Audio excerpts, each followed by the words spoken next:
Bienvenue au Centre de formation professionnelle de la construction qui dispense un enseignement professionnel à 1500 apprentis dans plus de 26 métiers du domaine de la construction. Je vous propose la visite de la section structure et finition.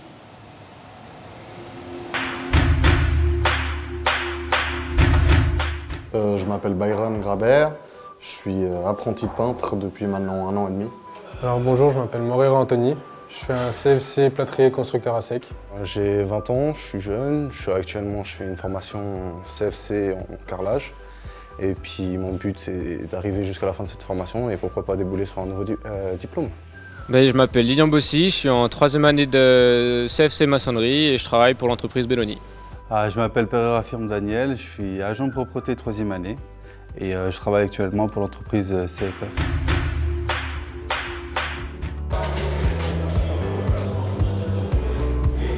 Alors là, je suis en train de poser un papier peint, donc j'ai dû poncer le mur juste avant. Je fais un papier peint en fait avec des raccords.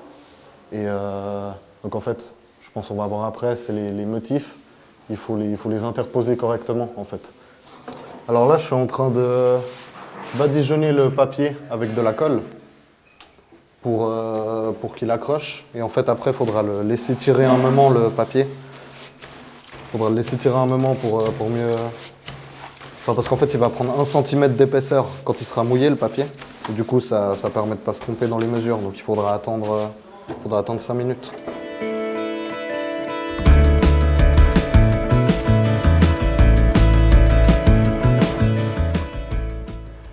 Le papier, il est très fragile. Donc il faut être assez délicat. Et si on le décroche trop vite, il peut vite se déchirer à plusieurs endroits. Donc, après, c'est pas pratique.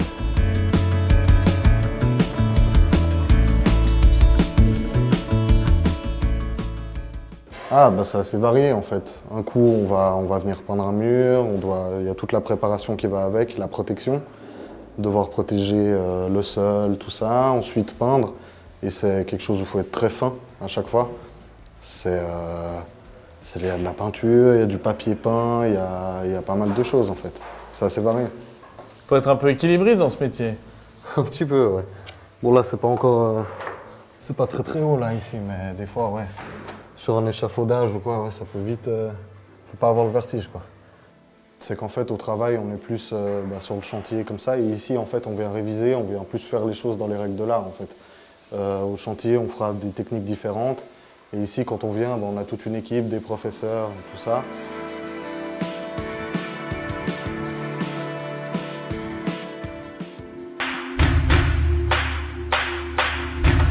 Là, je vous présente donc une paroi en placo.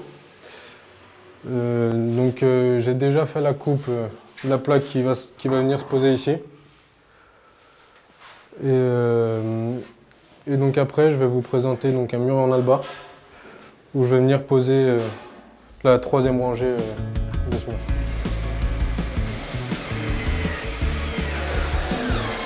Ça, c'est une paroi en placo. Donc concrètement, ça fait partie du second œuvre. Et donc, dans un immeuble ou dans une maison, donc vous avez le gros œuvre, donc tout ce qui est maçonnerie. Donc le second œuvre, donc là le placo, c'est tout ce qui est parois, tout ce qui est... ça nous sert à faire les parois, à faire toutes les cloisons, etc. Là, je suis en train de poser la colle pour pouvoir poser le carreau de plâtre.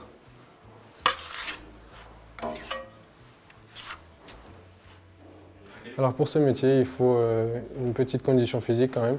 Il faut de la patience, de la réflexion et de la précision. Après, déboucher au niveau de la qualité au-dessus, etc., on peut passer la maîtrise. Et donc la maîtrise, c'est diplôme égal à un diplôme universitaire.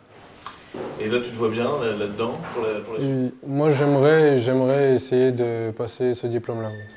Qu'est-ce que tu peux dire aux futurs apprentis qui nous regardent, là, qui seraient intéressés par ce métier? Il ne faut pas hésiter. Si vous aimez travailler manuellement, c'est un métier très plaisant. Et c'est pas toujours la même chose. On ne fait pas tous les jours le même travail. C'est un métier très plaisant et très diverses. Aujourd'hui, ceci, c'est une carlette. C'est un outil qu'on utilisait énormément. C'est afin de pratiquer plusieurs sortes de coupes. Donc, selon les ongles ou bien selon les pontes, on a des coupes en diamant, des coupes horizontales, verticales et ce genre de choses.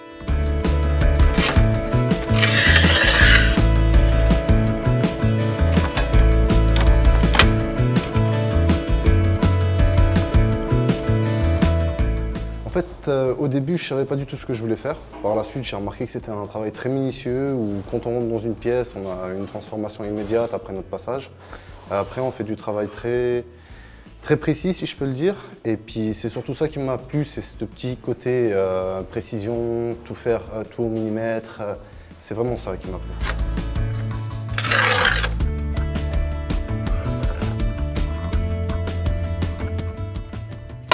Et justement, tu as fait plusieurs stages avant de dire j'ai envie de faire carreleur ou ça c'est venu comme ça? Oui, j'ai effectué plusieurs stages. J'ai effectué des stages en vente, dans la plomberie, dans la maçonnerie également, cuisine. Mais après, la seule chose qui m'a vraiment accroché, c'est vraiment le carrelage parce que c'est quelque chose de très varié et on fait pas mal de choses. Quelles sont les qualités requises, justement? Les qualités requises, c'est d'être très minutieux, avoir la patience, le temps qu'il faut, et puis surtout, je dirais, c'est ne pas laisser aller. Il faut surtout pas laisser aller. Il faut toujours être vraiment minutieux et pas laisser tomber, on va dire. Voilà, exactement. C'est surtout ça.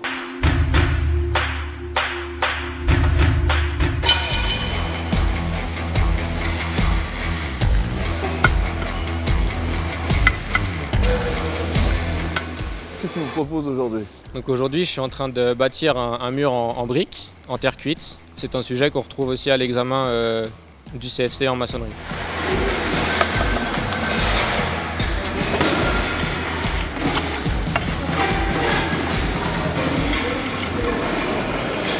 Le côté concret du métier, faire quelque chose de ses mains et l'impression, moi, de servir à quelque chose et pouvoir construire pour les gens. À mon avis, il faut aimer travailler en équipe, en extérieur, avoir envie de se lever tous les jours pour faire un métier qu'on aime. Si on trouve quelque chose et qu'on touche à quelque chose qu'on aime, il ne faut pas hésiter à aller là-dedans. C'est un métier assez physique, hein? Ouais, c'est assez physique, on se lève assez tôt le matin, on a des journées assez rudes, donc on est fatigué, c'est de la bonne fatigue, mais si on aime ce qu'on fait, tout est simple. Exactement, c'est un métier où il y a énormément de choses variées. On va parler du bâtiment, mais on va pouvoir aussi, il y a un côté génie civil où ça va être, on va faire des routes, des ponts, des structures et des œuvres d'art. Ou alors, on peut aussi faire donc, des villas, des bâtiments, des immeubles et toutes sortes de choses qui se construisent. Et puis en plus, par rapport à ça, il y a une perspective professionnelle. On peut également avancer, on peut faire des autres études également. Oui, exactement. Bon, bah là, moi, ce que je suis en train de faire, c'est un diplôme qui va certifier que je suis maçon, on va dire. Et ensuite, j'aurai la possibilité de faire une formation, on va dire, chef d'équipe, donc pour avoir quelques hommes sous mon commandement, on va dire. Puis ensuite, il y a encore une autre formation, celle de contremaître, où là, on va avoir carrément là, en charge tout un chantier et tout un ouvrage d'art.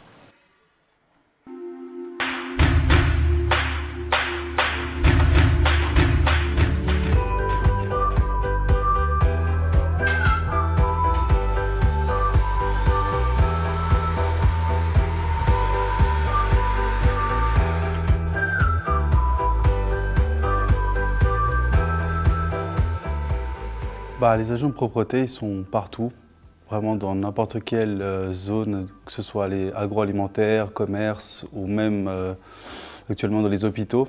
On est vraiment maintenant très sollicité avec ce qui arrive actuellement, surtout au niveau de la désinfection, au niveau du nettoyage, ce qui fait que notre métier, il commence à prendre de plus en plus d'importance. Et ce serait pas mal aussi que les personnes commencent à apprendre que ce métier est vraiment très utile pour la suite et pour le futur. Quelles sont les spécificités de ce métier?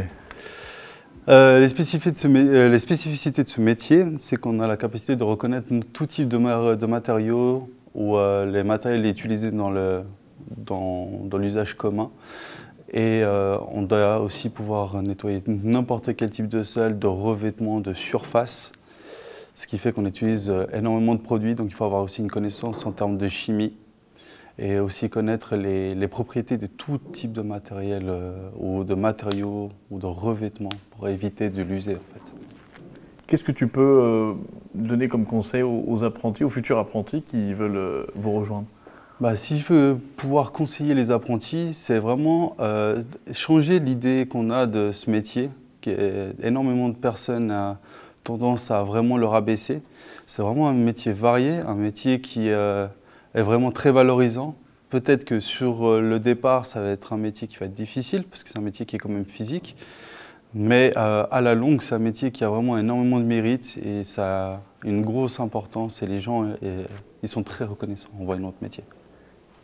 Le Covid-19 a encore plus valorisé ce métier, ce CFC. C'est juste, il a de plus en plus valorisé notre métier et montré à quel point, vu les circonstances actuelles, on est vraiment obligé d'être vraiment formé pour vraiment appréhender tout type de pandémie ou même ne serait-ce que des simples salissures. Et en termes de profession, quels sont les débouchés après un CFC? Après les débouchés après l'obtention du CFC, on peut monter et avoir notre propre entreprise. Ce qui fait que ça va aussi nous montrer à quel point c'est aussi un métier qui peut après s'exporter dans n'importe quel pays ou n'importe quel autre endroit. Et vu que c'est un métier qui est à la fois variable parce qu'on a les entreprises de nettoyage et on a les systèmes de systèmes de nettoyage, ça peut permettre dans n'importe quelle entreprise d'avoir sa petite unité de nettoyage et pour moi, je trouve ça déjà, c'est une fierté pour moi en tout cas. Nous avons des formations CFC et AFP qui les composent. La formation AFP, elle est plutôt destinée à un public qui aurait des difficultés scolaires ou des problèmes d'intégration dans le monde actif. Les formations se passent donc en dual, 4 jours en entreprise, 1 jour à l'école. Durant le jour d'école, on a une partie théorique sur le métier proprement dit et une partie sur les connaissances générales, la culture générale par rapport au métier. Ce qu'on va demander, c'est d'avoir des connaissances de mathématiques et de français pour pouvoir comprendre les énoncés et pouvoir appliquer l'essence même des connaissances professionnelles qu'on peut rencontrer dans nos métiers. Tous les métiers recherchent des apprentis. Nous avons une demande importante de places d'apprentissage et de personnel qualifié dans nos métiers. Pour pouvoir découvrir les métiers, ce qu'on conseillerait à nos jeunes, c'est de faire des stages en entreprise avant de choisir un métier. Ces stages sont disponibles via les associations professionnelles et l'ensemble des formations donc recrutent énormément. L'avantage de nos formations, c'est qu'il y a plusieurs forces. La première force, c'est qu'on se retrouve dans un domaine d'activité qui recherche de l'emploi et du personnel qualifié. Donc on va rapidement pouvoir trouver des places une fois le CFC fait.